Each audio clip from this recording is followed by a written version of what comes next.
Black mirror அப்படின்ற ஒரு ஹேக்கர்ஸோட organisation.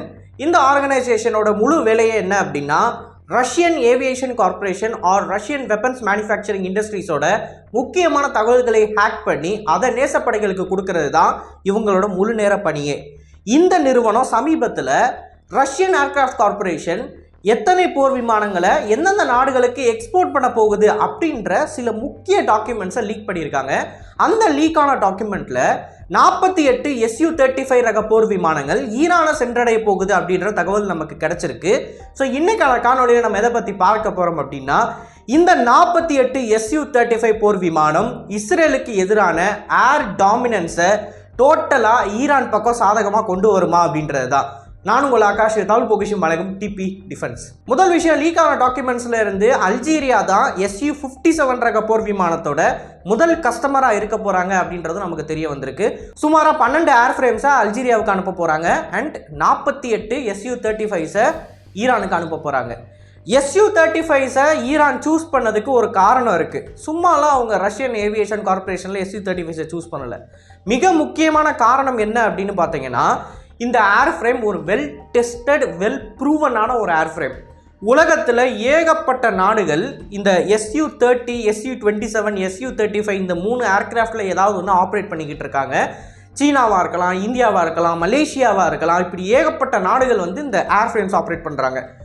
Russian aircraft கார்பரேஷனில் 2 முக்கியமான ஏவியேஷன் கார்பரேஷன் இருக்குது. ஒன்று மிக்கோயான், இன்னொன்று சுகாய். ஒரு காலகட்டத்தில் மிக்கோயான் மட்டும்தான் ரஷ்யன் ஏவியேஷன் இண்டஸ்ட்ரியவே ஒட்டு மொத்தமாக ஃபைட்டர் கேட்டகரியில் டாமினேட் பண்ணிக்கிட்டு இருந்தாங்க. இந்த டாமினன்ஸை உடைச்சு உள்ளே இறக்குன சுகாய் நிறுவனத்தோட ஃபஸ்ட்டு ஏர்கிராஃப்ட் தான் இந்த ஃப்ளாங்கர் ரக ஏர்கிராஃப்ட். அதாவது 27, 30, 35 மூணுமே ஒரே ஏர்ஃப்ரேம் தான். கிட்டத்தட்ட சின்ன சின்ன மாடிஃபிகேஷன்ஸை பண்ணி என்ஜின் அப்கிரேட்ஸை பண்ணியும் தான் அவங்க கிளாஸிஃபை பண்ணுறாங்க 27, 30, 35 அப்படின்னு. அதுபடி 30, அதாவது Su-30 அப்படின்ற இந்த ரக போர் விமானம் ஏரோடைனமிக்கலையும் சரி, அதில் இருக்கிற என்ஜினாக இருக்கட்டும், அதோட ரேஞ்சாக இருக்கட்டும், அதோட பெய்லோட் கெப்பாசிட்டியாக இருக்கட்டும், இது எல்லாமே போதுமான அளவுக்கு இருக்குது. அமெரிக்கன்ஸோட மோஸ்ட் சக்ஸஸ்ஃபுல் F-15 ரக போர் விமானத்துக்கு இணையாக ரஷ்யன் ஏர்கிராஃப்ட் கார்பரேஷனில் ஒரு ஏர்கிராஃப்டை எடுத்து காட்டணும் அப்படின்னா அது Su-30யோட ஏர்ஃப்ரேம். நம்ம கண்ணை மூடிட்டு சொல்லிடலாம். இந்த Su-30யோட இன்னொரு பெரிய பலமே என்ன அப்படின்னு பார்த்தீங்கன்னா, இந்தியா, சைனா இந்த Su-30 யூஸ் பண்ணுறது தான்.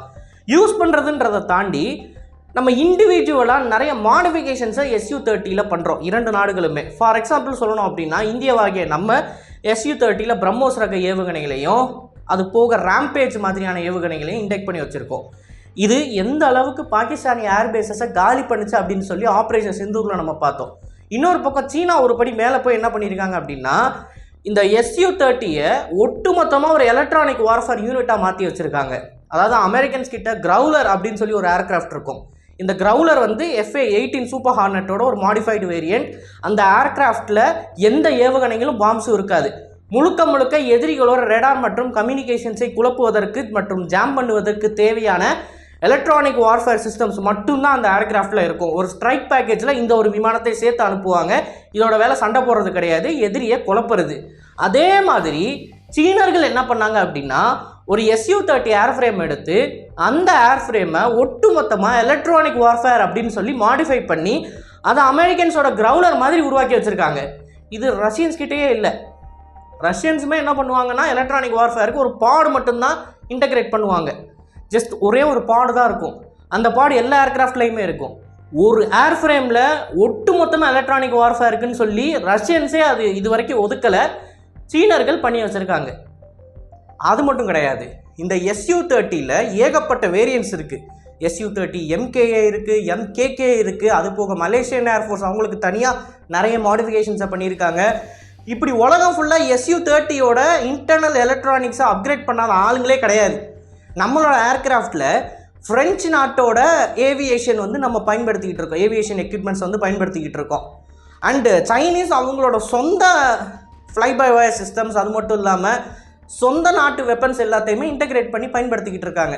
ஈவன் இந்தியாவிலையுமே நம்ம ஆஸ்த்ரா சீரீஸ் ஆஃப் ஏவுகணைகளை சுகாய் ரக போர் விமானத்தில் இன்டெக்ட் பண்ணியிருக்கோம். இந்த அஸ்த்ரா ரக ஏவுகணையை நம்மளோட சுகாயை நம்ம இன்டெக்ட் பண்ணுறதுனால மலேசியாவில் இருக்கிற சுகாய் Su-30க்கும் அவங்களால ஆஸ்த்ரா வாங்க முடியும். ஸோ Su-30 யூஸ் பண்ணுற எல்லாருமே ஒவ்வொரு நாளும் பண்ணக்கூடிய மாடிஃபிகேஷன்ஸாக அவங்களோட ஏர் ஃப்ரேமுக்குள்ளே கொண்டு வர முடியும். அதுதான் இந்த SU-30யோட பலமே இன்னைக்கு தேதிக்கு. SU-35ன்றது சிம்பிள். SU-30யோட ஒரு அப்கிரேடட் ஏவியானிக் மற்றும் எலக்ட்ரானிக் வார்ஃபேர் ஸ்வீட்டை கொண்டது தான் SU-35. ஒரே ஏர் ஃப்ரேம் தான், உள்ளே இருக்கிற எக்யூப்மெண்ட்ஸ் மட்டும்தான் மாறுது. SU-35ல இருக்கிற பெரிய நெகட்டிவ் என்ன அப்படின்னா, அதாவது இது ரஷ்யன் ஏவியேஷன் கார்பரேஷன் தான் இப்போதைக்கு பயன்படுத்திக்கிட்டு இருக்காங்க SU-35. இந்த குறிப்பிட்ட நெகட்டிவ்ன்றது பீசா ரேடாரை சம்மந்தப்பட்டது. அதாவது AESA ரேடார் அப்படின்னு சொல்லுவாங்க. இன்னைக்கு தேதிக்கு ரொம்ப அட்வான்ஸான ரேடார்ஸ் ESA தான். ஆனால் ரஷ்யன்ஸ் அவங்களோட SU-35ல இப்போ வரைக்குமே passive electronically scanned array radar system தான் பயன்படுத்துகிறாங்க. இது ரொம்பவே பழைய ஏர்க்ராஃப்ட், ஒரு ஜென்ரேஷன் பழசு ஆக்சுவலாக இந்த ரேடார் சிஸ்டம். இதை அவங்க மாற்றுறாங்க அப்படின்னா SU-35 F-15 ஈகிளுக்கு பவர் கொடுக்கக்கூடிய ஒரு போர் விமானம். ஆனால் சேட்லி ஈரானியன்ஸுக்கு டைரெக்டாக ரஷ்யன்ஸ் கிட்டேருந்து SU-35 வாங்குறதுனால பீசா ரேடார் தான் போய் சேரப்போகுது. ஆனால் அவங்களுக்கு இருக்கிற பெரிய பிரம்மாஸ்திரம் என்ன அப்படின்னு பார்த்தீங்கன்னா, இந்த SU-35 வாங்கினதுக்கப்புறமா இந்த ஏர்க்ராஃப்டில் இருக்கிற ரெடார்ஸையோ இல்லை இதில் இருக்கிற ஏர் டு கிரவுண்ட் ஏவுகணைகளையோ இல்லை எலக்ட்ரானிக் வார்ஃபேர் சிஸ்டம்ஸையோ உலகத்தில் இருக்கிற மித்த SU-30 ஆப்ரேட்டர்ஸ் கிட்டேருந்து வாங்கி மாற்றிக்க முடியும். இதுதான் இவங்களுக்கு இருக்கிற பெரிய அட்வான்டேஜ். ஈரானியன்ஸ் அவங்க கிட்ட இருக்கிற ஏர்க்ராஃப்ட்ஸை எந்த அளவுக்கு அப்கிரேட் பண்ணுவாங்க அப்படின்றது நம்ம ஈராக் போர்லேயே பார்த்துருப்போம். ரொம்ப ரொம்ப ட்ரெயின்டான பைலட்ஸு, ப்ரொஃபஷனலான ட்ரைனிங் மற்றும் ஏர்க்ராஃப்ட்ஸை எப்படி மெயின்டைன் பண்ணுறது, ஏர்க்ராஃப்டில் எந்தெந்த ஆயுதங்களை எப்படி பயன்படுத்துறதுன்றது நல்லா தெரிஞ்ச ஆளுங்க. இவங்களுக்கு இந்த ஃபைட்டர் ஜெட்டும் BVR காம்பேட்டும் புதுசு கிடையாது. அப்படி இருக்கிறப்ப SU-35 ரஷ்யன்ஸ் கிட்ட இருந்து வாங்கி அது கூடவே SU-35 என் இஷ்டத்துக்கு நான் அப்கிரேட் பண்ணிக்கிறேன், அதற்கான ஃப்ரீடமே எனக்கு கொடுத்துருங்க அப்படின்னு சொல்லிட்டாங்கன்னா SU-35 வாங்கினதுக்கு அப்புறமா இதில் இருக்கிற PSA ரேடாரை தூக்கி போட்டுட்டு இந்தியாவாகிய நம்ம கிட்ட நம்ம சூப்பர் சுக்காய்க்கு வச்சிருக்கிற அந்த வீரபக்ஷா ரேடாரை வாங்க முடியும். இது ஹைப்போதெட்டிக்கலாக தான் சொல்கிறேன். ஹைப்போதெட்டிக்கலாக அவங்க நம்ம கிட்ட இருந்து ESA ரேடாரை வாங்கி SU-35ல பொருத்த முடியும். அதுவும் இல்லை அப்படின்னா சீனர்கள் கிட்ட போய் அவங்களோட ரொம்ப லாங் ரேஞ்ச் PL-15க்கு அடுத்து இருக்கக்கூடிய PL-16 PL-17 ரக ஏவுகணைகளை வாங்கி பொருத்த முடியும். 200-300 கிலோமீட்டர் ரேஞ்ச் இருக்கக்கூடிய BVR ஏவுகணைகள். இதெல்லாம் ரஷ்யன்ஸ் கிட்ட இருந்து ஏவுகணைகள் அவங்க வாங்குறதுக்கும் ஆப்ஷன் இருக்குது. ஆர் ரஷ்யன்ஸை கம்பேர் பண்ணுறப்ப பெஸ்ட் ஏவுகணை யார்கிட்ட இருக்கும், இந்தியா கிட்ட இருக்குமா, சீனா கிட்ட இருக்குமா, இல்லை மலேசியன் ஏர்ஃபோர்ஸ் பயன்படுத்துகிறாங்களா, SU-35 உலகத்தில் யாரெல்லாம் பயன்படுத்துகிறாங்கன்றது எல்லாத்தையுமே நோட் பண்ணி இருக்கிறதுலே பெஸ்ட்டு சிஸ்டம்ஸை ஹேண்ட் பிக் பண்ண முடியும். இப்போ எலக்ட்ரானிக் வார்ஃபேர் சீனாட்ட பெட்டராக இருக்குது அப்படின்னா சீனாட்ட இருந்து எலக்ட்ரானிக் வார்ஃபேர். அடுத்து இந்தியா கிட்ட ஏர்டேர் ஏவுகணைகள் பெட்டராக இருக்கா, அங்கேருந்து ஏர்டேர் ஏவுகணைகள், ரேடார் யார்கிட்ட பெட்டராக இருக்குது அப்படின்னு சொல்லி இவங்களால ஹேண்ட் பிக் பண்ணி இந்த SU-35 அவங்களுக்கு ஏற்ற மாதிரி கஸ்டமைஸ் பண்ண முடியும். அதுதான் இந்த SU-35 அவங்களுக்கு கொடுக்குற ஒரு லிபர்ட்டி. SU-35 தான் இன்னைக்கு தேதிக்கு ஈரானுக்கு இருக்கிற பெஸ்ட் ஆப்ஷன். ஒருவேளை இந்த SU-35 ஈரான் வாங்கிட்டு இதில் சில அப்கிரேட்ஸ் எல்லாத்தையும் பண்ணுறாங்க, ஆக்சுவலாக அப்படியே அதோட PSA ரேடார் கான்ஃபிகரேஷனில் பயன்படுத்துகிறாங்க அப்படின்னா அவங்களுக்கு பெரிய லெவலில் எந்த ஒரு அட்வான்டேஜும் கிடைக்காது. ஏன்னா இஸ்ரேல் சைடில் எல்லா விமானங்கள்லையும் AESA ரேடார் இருக்குது. ஸோ அவங்க PSA ரேடாரை வச்சுட்டு சண்டை போட முடியாது. ஒருவேளை SU-35 வாங்கி ESA ரேடார், அட்வான்ஸ் ஏர் ஏவுகணைகள், எலக்ட்ரானிக் வார்ஃபேருக்கு Chinese electronic warfare jamming parts இது எல்லாத்தையுமே அவங்க இன்டெகிரேட் பண்ணிட்டாங்க அப்படின்னா இது இஸ்ரேலுக்கு எதிராக அவங்களுக்கு ஒரு பெரிய ஃபைட்டிங் எட்ஜை கொடுக்குமா அப்படின்னு கேட்டிங்கன்னா சிம்பிளான பதில், இஸ்ரேல் F-35 போர் விமானங்களை பயன்படுத்தவில்லை என்றால் டோ டு டோ இஸ்ரேலி ஏர்ஃபோர்ஸோட ஈரானால் சண்டை போட முடியும். டோ டு டோ சண்டை போட முடியும். இந்த சண்டையோட வெற்றி அப்படின்றது கடைசியில் எந்த பைலட், அதாவது பைலட்ஸோட இண்டிவிஜுவல் ஸ்கில்லின் அடிப்படையில் ரிசல்ட் ஆகும்.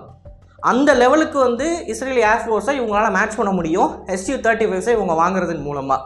ப்ரொவைடட் F-35 உள்ள என்ட்ரி ஆகாத வரைக்கும் F-35 5th generation fighter jet, 5th gen தான். அதோட நம்ம 4.5 ஜென்ரேஷனோ இல்லை 4th ஜென்னை வச்சோ சண்டை போட முடியாது.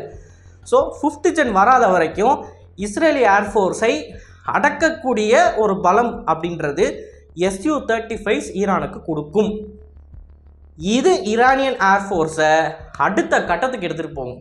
ஏன்னா இன்றைக்கி தேதி வரைக்கும் ஈரானியன் ஏர்ஃபோர்ஸ் ரொம்ப ரொம்ப வீக்காக இருக்குது. ஏன்னா அவங்களோட ஏர்க்ராஃப்ட்ஸில் ரொம்ப பழசு. அவங்ககிட்ட என்ன தான் ட்ரெயின்டான பைலட்ஸ் இருந்தாலும் ஏர்க்ராஃப்ட் அந்த அளவுக்கு தரமாக இல்லை அப்படின்றப்ப அவங்களால ஒன்றும் பண்ண முடியாது. அந்த ஒரு விஷயத்தை இது மாற்றக்கூடியதாக இருக்கும், நெக்ஸ்ட் லெவலுக்கு எடுத்துகிட்டு போகும். ஸோ இதை பற்றி உங்களோட கருத்துக்கள் என்ன அப்படின்றத மறக்காமல் கமெண்ட்ஸில் பதிவிடுங்க. அண்ட் இது போல நிறைய தகவலை தெரிந்து கொள்ள டிவி நியூஸ் பேஜை ஃபாலோ பண்ணிக்கோங்க. நல்லதை இப்போ நல்ல சமுதாயத்தை வரக்கும். நன்றி, வணக்கம்.